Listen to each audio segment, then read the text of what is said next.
testing the equipment beforehand. It was working at that time. But anyway, friends, I'm very grateful to you for inviting me to be with you today to remember Dr. I.G. Khan. Let me assure you that it is not just out of courtesy or kindness that I begin by saluting his memory. The moment I read about his life, his work, what he stood for, and eventually died for, I was deeply moved. He was an eminent scholar who combined the spirit of objective inquiry with strong social commitments, expressed, for instance, in his efforts to organize a trade union of rickshaw pullers in Aligarh. What appealed to me especially was his ability to combine far-reaching visions with practical goals. I am invoking here a distinction between visions and goals that was well conveyed by Noam Chomsky in his book Powers and Prospects, when he wrote, I quote, "By visions, I mean the conceptions of a future society that animates what we actually do, a society in which a decent human being might want to live. By goals, I mean the choices and tasks that are within reach that we will pursue one way or another, guided by a vision that may be distant and hazy."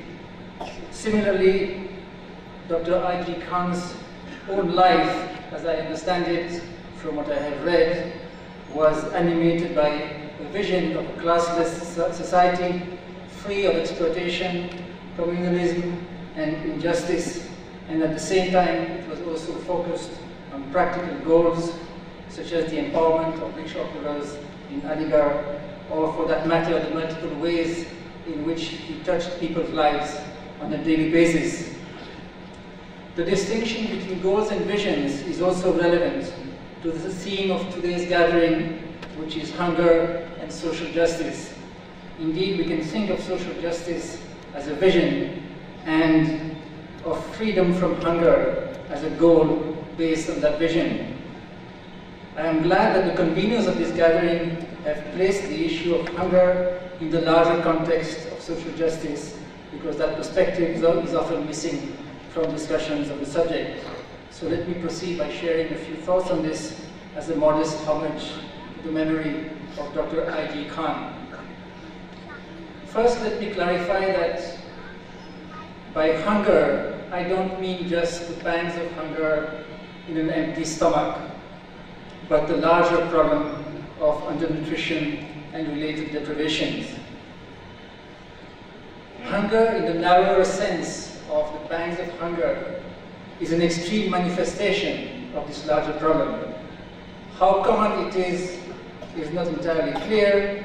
If we go by National Sample Survey data, only about 2% of rural households in India don't get 2 square meals a day throughout the year. There are other sources that suggest much larger numbers, including some surveys I've been involved in, where we ask, for example, whether the respondents had to sleep hungry any time during the previous 3 months. And we tend to get proportions in the range of 20% for BPO households, much larger in states like Bihar, where sometimes it's more than 50%. So the magnitude of that problem of hunger in the narrow sense is not entirely clear. But even if it is 2%, even if it's 2% as per NSS data, it is still abominable and totally unacceptable. It's an indignity that cannot be tolerated in modern society. There is an odd tendency in some circles to think of hunger as a humanitarian issue separate from social justice. This can take the form, for instance, of arguing that it is pointless to engage in practical work for the elimination of hunger, because that would involve working within the system and therefore being co-opted by it in some sense, when the real problem is that the system itself needs to be changed. This perspective, in my view, is deeply misleading, not because the system doesn't need to be changed, but because it fails to distinguish between goals and visions and to recognize the deep links between hunger and social justice. can think of at least 3 important ways in which hunger is linked with social justice. One, to which I have already referred, is the fact that the persistence of hunger, whether in the narrow sense or in the larger sense, is a gross injustice, especially in a rapidly growing and increasingly prosperous economy, and all the more so when the country has massive food stocks. You all know that for more than 10 years now, we have had enormous food stocks lying in public warehouses. When the program began a little more than 10 years ago, and the food stocks were in the range of 50 million tons, which is a really gigantic figure. To convey the magnitude of that figure, I worked out and pointed out that if you put all the sacks of grains that are lying in public warehouses in India in a pile, and one on top of each other, that pile would reach the moon, and there would still be enough sacks left over to come back on another pile. But today the stocks have grown after 12 years of agitation against this scandal, this contrast of hunger in the shadow of gigantic food stocks. The stocks have kept growing, and today you could not only reach the moon and come back, but you could probably go twice and come back. So as far as injustice goes, this is really extreme, and there is nothing like it. The second reason to link hunger with social justice is that any serious battle against hunger inevitably leads to a struggle against multiple injustices, whether it is class-based exploitation, or caste discrimination, or the subjugation of women, or the injustices inflicted on powerless citizens by an unaccountable bureaucracy. I said a serious struggle because, of course, we don't necessarily have to engage in that battle. We can do a lot for the elimination of hunger without fighting social injustice. We can organize community kitchens, we can collect money and donate it for midday meal programs, and there is value in doing that. I'm not at all dismissing that as a waste of time, but I think once we go beyond that and we try to look at the larger problem, then we quickly get into a very different terrain. Let me illustrate that with reference to example that may seem trivial, but is not. And this is the idea of introducing eggs in midday meals in primary schools and in childcare centers known as Anganwadis in India. I go around with an egg in my pocket these days because I'm on a campaign for universalizing eggs in midday meals. This one fell from the podium this morning and broke, but fortunately it was boiled, so it still looks like an egg. The reason why eggs are such a good thing is that, firstly, it's valuable animal protein for growing children, and secondly, not only animal protein, it has calories, proteins, vitamins, minerals, almost everything that a child needs. Only vitamin C is missing, and if you put a little bit of lemon on top of the boiled egg, then you really have a complete meal. The good news is that many states in India have started introducing eggs in the midday meals. I like the midday meal program because it's a kind of program that serves many objectives at the same time. It helps to bring the children to school, it helps to improve their nutrition, it helps to enhance the pupil achievements. It's a good socialization experience for children to learn to sit together irrespective of class and caste and share a meal. And last but not least, it provides dignified, remunerated employment to millions of poor women, many of them Dalits, Adivasis, widows who have no other opportunity to earn an income of their own by cooking meals for young children. The program made a very slow start, as you know. It started with dry rations, just 3 kilos of rice or wheat every month to the children. Then it became a cooked meal. In the beginning it was not very much at all. It was maybe just boiled rice with salt or turmeric, or something that used to be called ghugri in Rajasthan, boiled sweetened wheat. Then it improved a little bit over time. The infrastructure improved, the cooks were appointed, the menu was improved, and now, as I said, many states have started giving eggs. Tamil Nadu gives 1 egg every day to every child in primary schools, as well as in Anganwadis. Andhra Pradesh gives eggs. Orissa has started giving eggs twice a week. West Bengal to the best of my information, gives a full egg 3 times a week and half an egg with a glass of milk 3 times a week, which is again not so bad. Jharkhand, one of the most undernourished and worst governed states of India, has also introduced 1 egg a week in the menu. It's not always happening on the ground, but at least it's a beginning. And then unfortunately there are states like Gujarat, Rajasthan, Madhya Pradesh, Karnataka, and Chhattisgarh, where there has been obstruction to the proposal. I let you guess which party is in power in those states and what the reason might be. Now the point I want to make is that this simple proposal, which would seem unobjectionable, if you actually try to take it forward in a serious manner, you have to confront a whole series of vested interests. You have to confront the corporate interests that have been constantly trying to invade this midday meal program and to get cooked food replaced by biscuits or other manufactured products. You have to confront the upper caste lobbies that are opposing eggs on grounds of vegetarianism, as if you could not give a banana to vegetarian children. Nobody is talking of imposing eggs on anyone. Eggs should be an option, just as a vegetarian item should be an option. You have to battle against the patriarchal norms that are undermining this ICDS program, for example, by excluding women from positions of leadership. In Tamil Nadu, the entire ICDS program from top to bottom, from the ground level Anganwadi worker and helper to the top secretary sitting in Chennai, it's all women. The entire program is run by women. But in Uttar Pradesh, unfortunately, you often find that men on deputation from the veterinary department or some other department are running a program which they don't particularly understand or care for.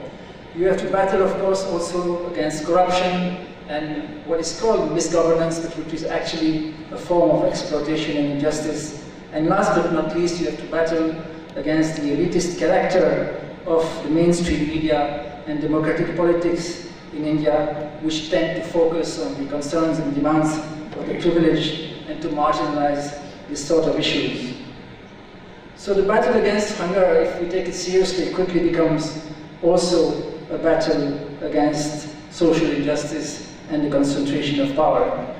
And there's a third reason to link hunger with social injustice or justice, which is that even if you're not primarily concerned with hunger, and even if you're primarily concerned with justice and fighting for justice, you cannot have an effective struggle for social justice unless you involve the victims of oppression.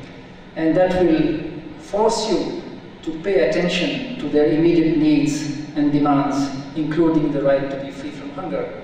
This is something that I believe Dr. R.J. Khan himself discovered when he started organizing rickshaw pullers from the point of view of his political beliefs in class struggle and so on. And then over time, as he was working with them and giving them a voice, he found that he also had to give time and attention to their immediate concerns, for example, for medical relief, for doing something about drinking problems, maybe even for family planning, all kinds of things that were not part of the agenda initially, but could not be ignored if you want to involve these people in a struggle for social justice.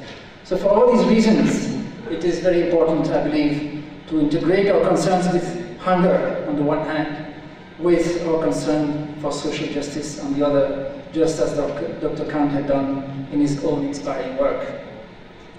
Now let me turn to what I have called in the title of this talk, the Indian Enigma. The talk is called Hunger, Social Justice, and the Indian Enigma. It's not a familiar term, so let me explain what I have in mind. Perhaps you have heard of what is called the South Asian Enigma, which is the fact that undernutrition levels in South Asia are higher than in many sub-Saharan countries that are much poorer. South Asia is generally not as poor as sub-Saharan Africa, but the undernutrition levels are much higher. That is what has been called the South Asian Enigma. The expression was first used in an article published in 1996. And one partial answer that was given in that article, and which has stood the test of time, is that One reason for this contrast is the extreme level of gender inequality and disempowerment of women in South Asia. Not that there's no gender inequality in Africa, obviously, but it tends to be more extreme in South Asia. And women's agency is very important for nutrition, and especially for children's nutrition in so many ways. A woman who is educated, or who owns property, or who earns an income of her own is that much better placed to take good care of her children, or to make use of public facilities like health centers or other facilities, to have bargaining power within the family so that her needs are paid attention to, and also to have more voice, not just in the family, but in the society, and for that matter, in democratic politics. So there are many ways which are now reasonably well understood in which the agency of women is tremendously important for nutrition, and particularly for child nutrition. And therefore, it stands to reason that in a region of extreme gender inequality like South Asia, there might be a special problem of undernutrition. That's not the whole story, but it's an important part of it, which, as I said, has stood the test of time. But now we are also seeing the emergence of what I am calling today an Indian enigma within the South Asian enigma, which is the fact that India seems to be falling behind other South Asian countries in terms of nutrition and related social indicators. Let me show you what I have in mind.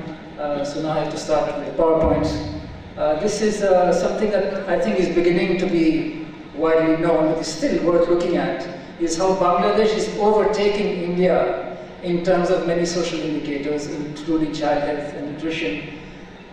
During the period when India is growing much faster and has become much richer than Bangladesh. So if you can see that, for example, that 20 years ago, India was already a little bit richer than Bangladesh in terms of per capita GDP. But it has grown since then much faster than Bangladesh, so that now its per capita GDP is more than twice as high as that of Bangladesh.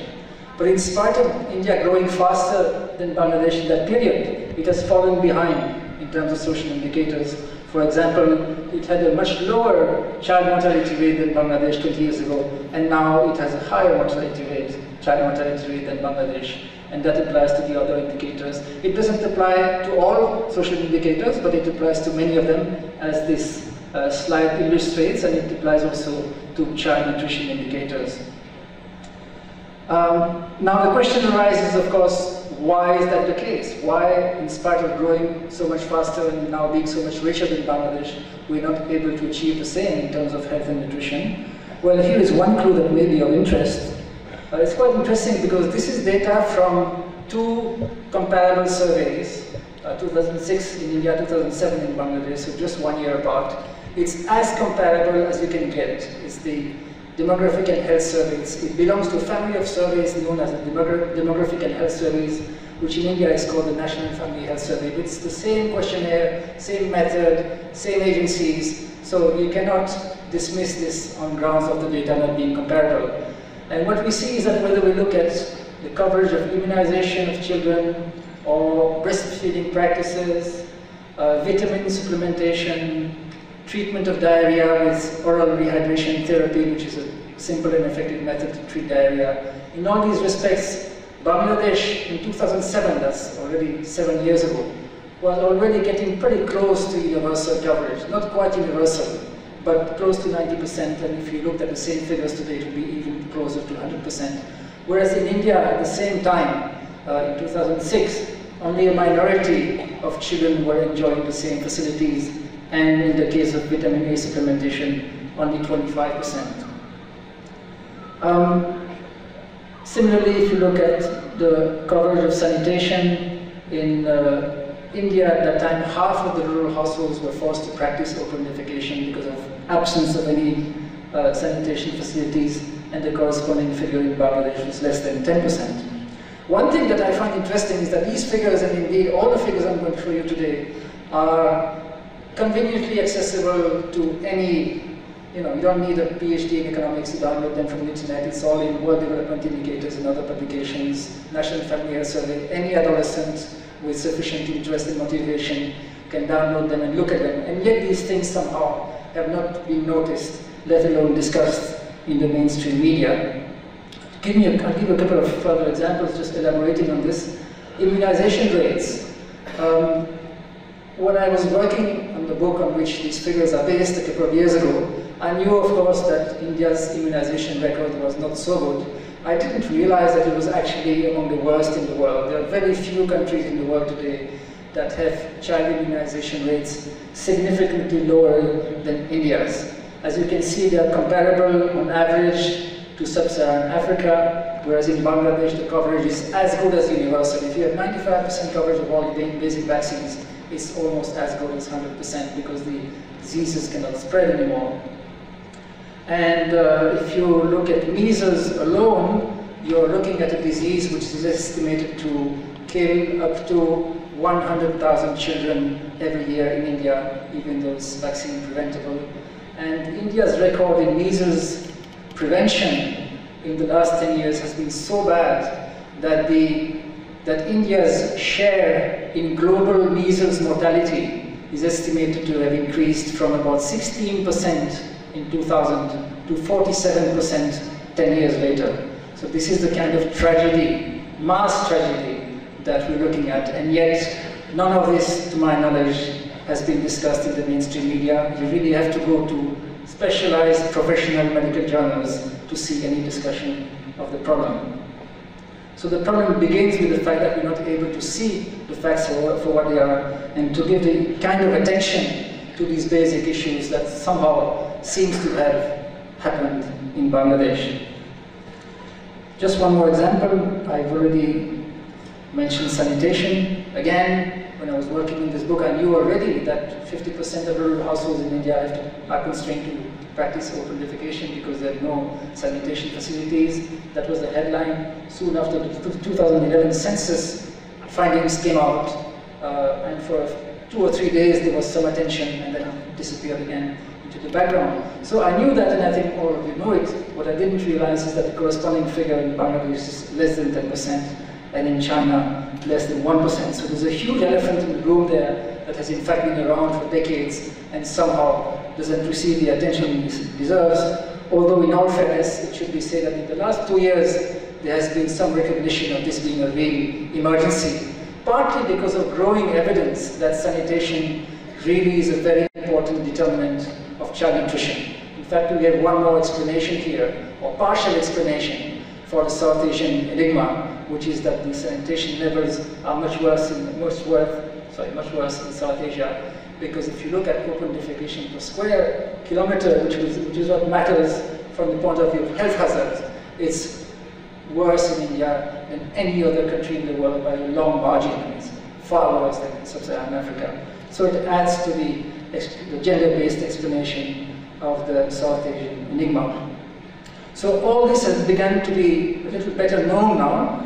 What has not been noticed very widely is that now it's not just Bangladesh, but even Nepal that seems to be overtaking India. And that's really disturbing, because India is a desperately poor country. I mean, it has barely 1/3 of India's per capita GDP. India is super rich compared to Nepal. Nepal is poorer than the poorest states of India, whether it's Bihar or Jharkhand or Orissa or whatever. And yet, as you can see, again, Nepal seems to have overtaken India in terms of many basic social indicators, including child mortality, life expectancy. It has a similar fertility rate, lower maternal mortality ratio, lower child undernutrition, and so on and so forth, despite being so much desperately poor. Now, this is a real enigma, and I don't know what the answer is and why this has happened. But the problem begins with our failure to recognize what is happening and that there is a problem. We must also remember that when we look at these country averages, we sometimes miss the inequalities within countries, whether it's the regional inequalities, the class inequalities, gender inequalities. And because these inequalities tend to be worse in India than in many other countries, including Bangladesh and Nepal, the picture would be even less favorable to India if we were to take into account this inequality factor. This is the sort of thing that I've heard from many journalists who have worked in Africa and other desperately poor parts of the world and then came to spend some time in India. There's an article called Farewell to India, written by Stephanie Nolan a couple of years ago after she left, as she was leaving India after seeing some Dalit hamlets in Bihar. She said that village after village, I met people living in conditions more grim, more horrifying than almost any I had seen in 20 years of reporting that had taken me from the AIDS-ravaged highlands of Lesotho to dust-baked southern Afghanistan. I've heard this from other journalists as well, and it reflects in part this extreme level of inequality within India, which puts the most deprived communities, whether it's the Musahars in Bihar, or the Kols in southern Uttar Pradesh, or the Saharias in eastern Rajasthan and western Madhya Pradesh, in a position of destitution and disempowerment that has few equivalents anywhere else in the world. This is, of course, an informal statement, but there's now some interesting evidence that is consistent with it. This is based on something called the Multidimensional Poverty Index. Not all of you may have heard of it. It sounds very mysterious. It's actually not very complicated. The idea is that poverty manifests itself in many different ways. It's not a unidimensional thing, like just a matter of income. It can take the form of deprivation of food, or deprivation of shelter, deprivation of education, deprivation of sanitation, and so on and so forth. So what you do is you start with a list of what you consider are basic deprivations of reasonably equal importance, and then what you do is you count a household as poor if it has at least a certain proportion of these deprivations. It's just one way of doing things. There's no perfect way of measuring poverty, but it sheds an interesting light on what is happening.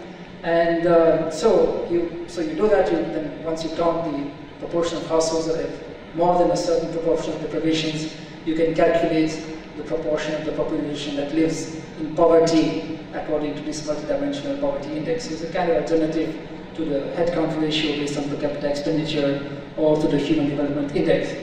So Sabina Alkar from Oxford University has looked at multidimensional poverty in India and Africa. And here we're looking at the poorest 7 states. So it's basically what used to be known as the Bimaru states, undivided Bihar, Madhya Pradesh, Rajasthan, Uttar Pradesh, and also Orissa.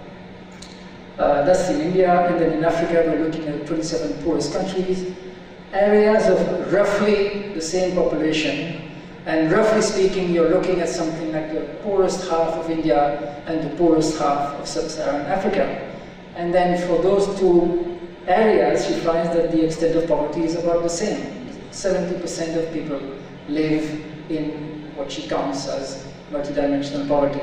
So what this tells us in a nutshell is that the poorer half of India is about as poor as the poorer half of Africa. We're not saying that the poorer half of India is like Africa. We're saying the poorer half of India is as poor as the poorer half of Africa. That again, I think, is quite disturbing and raises important questions as to what is happening in India. So, how do we explain this Indian enigma if it applies? One hypothesis, how much time do I have left? 10 minutes? 15 minutes? Okay. So I think that one plausible explanation is that this enigma reflects the extreme nature, not just the extent, the nature and extent of social inequalities in India. I'll explain what I mean by that. One aspect of it that I have already mentioned and has been discussed, as I said, in the context of the South Asian enigma, is the extreme nature of gender inequality and disempowerment of women, which of course is not unique to India, but in some ways it is really extreme, especially in the northern parts of the country, where we have the low levels of female education that would be typical of sub-Saharan Africa, the low levels of female workforce participation that can be found only in West Asia, outside India and Pakistan, and the patriarchal norms of East Asia, including boy preference, all rolled into one.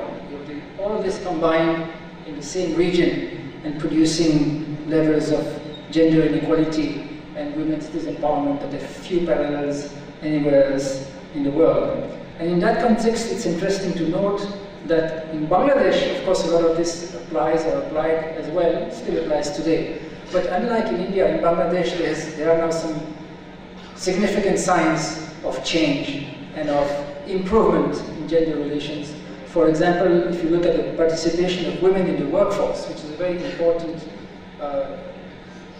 path to women's empowerment, because when you earn your own income, you are less vulnerable, you have more bargaining power in the family, and it's also a kind of entry point to become part of the society and politics and gram panchayats and all that. So in India, it's 29% of the adult female population is part of the workforce in the conventional sense. Of course, all women, virtually all women, work very hard at home, in the fields. Sometimes they have remunerated work, but the point is that most of that work is not remunerated or sometimes not even considered as work. So those who have the kind of remunerated work that we counted as work in the Indian census is only 29%, which is really dramatically low in Indian perspective. I mean, it's not just much lower than it would be in East Asia, or for that matter, anywhere else in the world except in West Asia. It's also, as you can see, about half of the corresponding figure in Bangladesh. So in Bangladesh, there's been a massive expansion of women's workforce participation, which has no equivalent in India. And similarly, if you look at the female-male ratio in the population, it's about even in Bangladesh, whereas in India we still have tremendous gender imbalance in the population in favor of men. Even more so in the age group of 0 to 6 years, enormous deficit of girls vis-à-vis boys, reflecting unfortunately more and more the mass incidence of sex-selective abortion, of which there is no evidence in Bangladesh. Bangladesh is 972 girls per 1,000 boys. These are the figures in the first two rows are per 1,000. So 972 girls per 1,000 boys is perfectly normal. There's no evidence of sex-selective abortion. It's well within the norms associated with the absence of sex-selective abortion. Again, if you look at enrollment in school, even the share of women in parliament, in all these respects somehow things are better. So all the gender-related indicators in Bangladesh now look better than in India. In the case of the share of women in parliament, it's partly due to reservation, but why can't India have the same reservation is the issue, and of course there is some talk of it, but so far no action. So that's one part of the story, but I think it's only one part of it, and I think the larger issue is that it's not just about gender inequality, but about a whole complex of social inequalities that tend to reinforce and feed on each other. The inequalities of class and the economic inequalities which are themselves very extreme. In India, they're comparable to South Africa or China or Brazil. Then the caste inequalities, which are almost unique to India and themselves very extreme, compounding each other, and then on top of that, the gender inequalities. And you put all that together, you have an extraordinarily fragmented society, which puts the most disadvantaged in a position of extreme vulnerability and disempowerment. So in the few minutes that remain, I'll just illustrate how that makes things difficult for efforts to achieve freedom from hunger. I think one way in which it makes things difficult is that it leads to very compartmentalized social norms and makes it very difficult to change the social norms because every group has its own norms. I'll just explain what I have in mind. If you go back to the public health indicators in India and Bangladesh, all of them have to do with some kinds of social norms. If you want all these indicators to improve, then you have to create a climate where most parents take it as a matter of course that every child must be vaccinated, must be properly breastfed, and must go to school. You know, you don't want everyone to work out the cost-benefit at every step. You want people to take it as a matter of course, that yes, a child goes to school, a child gets immunized. And in India, many of these norms are difficult to change because, as I said, they're compartmentalized. This has been very clear for a while in the field of education. Just to illustrate, if you go back 100 years to the 1901 census at the beginning of the 20th century, you find amazing evidence of how education was restricted to specific social groups, in particular the upper caste, not the upper caste, the upper caste men. For example, these are some figures from Bombay province, just by way of illustration. These are the literacy rates. In 1901, you can see that the Brahmin men at that time were already, a majority of them were already literate. Brahmin women, 5%, so it's less than 1/10 of a Brahmin man. Scheduled caste male, again, about 1/10 of a Brahmin female. And scheduled caste female, 0. So you're completely caste and gender specific approach to education. Now that was more than 100 years ago, and fortunately a lot of things have changed. But many of the patterns still applies to a large extent. And just yesterday I was looking back at some data from a village where I lived in the 80s and 90s in Moradabad district, not very far from here in Uttar Pradesh. I lived there for a year, and then I went back in 1993 and continued some data collection. And this is what the literacy rates looked like almost 100 years after the 1901 census. This is in 1993. This is within a small village of less than 2,000 people. So it's like 150 households or something, no, sorry, a bit more than that. And you can see that within that small village, there were some families belonging, for example, to the Kayash community, who have a very strong commitment to education and a long tradition of investment in education. They had a literacy rate of 100% for both males and females. If the government school broke down, never mind, the mothers were educated, so they would give tuitions to their children at home. They made sure that whatever happened, the children would get some education. You go to the next caste down the hierarchy, the Thakurs or Rajputs if you like, 56% for men, only 19% for women, and then as you go down the caste hierarchy, it gets worse and worse, and especially so for women. And when you look at Dalit women, it's 0. So within the same village, you have 100% literacy for some communities, for both men and women, and 0 when you look at the other end of the hierarchy. So it shows how the compartmentalization of attitudes to education continues. Now this was 1993, again, things have changed in the meantime. If we went back to the same village today, we would probably find that now most of the children, thankfully, are going to school. But still, if we were looking at indicators like the quality of education in India today, we will still find a lot of these same patterns persisting. Another way in which inequality makes things difficult is that, and the special kinds of inequalities that we have in India, is that the combination of caste and gender inequality creates an extreme social distance between the privileged and the rest. When I say the privileged, I don't necessarily mean Ambani or Adani. I'm talking about the social distance, for example, between school teachers and their pupils, the distance between doctors and their patients, the social distance between the bureaucracy and the people they are supposed to be helping.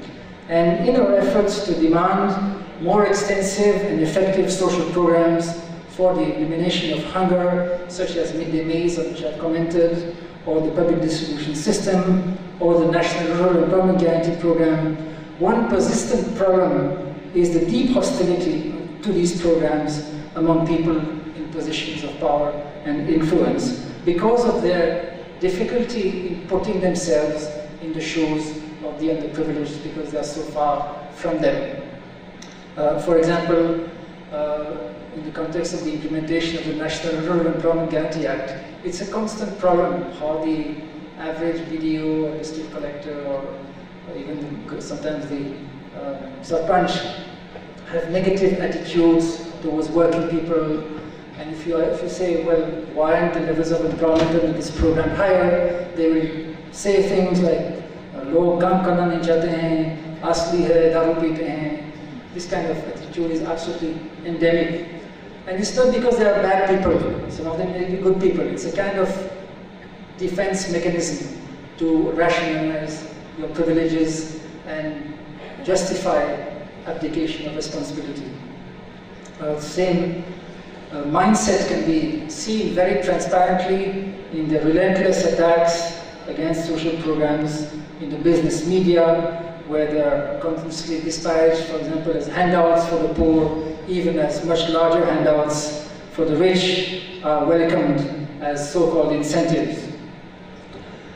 So these are some of the ways, and there are many others, in which inequality and injustice make it very much harder to achieve the elimination of hunger. One of Dr. I.G. Khan's finest qualities is that despite his privileged background, he was able to bridge this social distance that separated him from the underprivileged.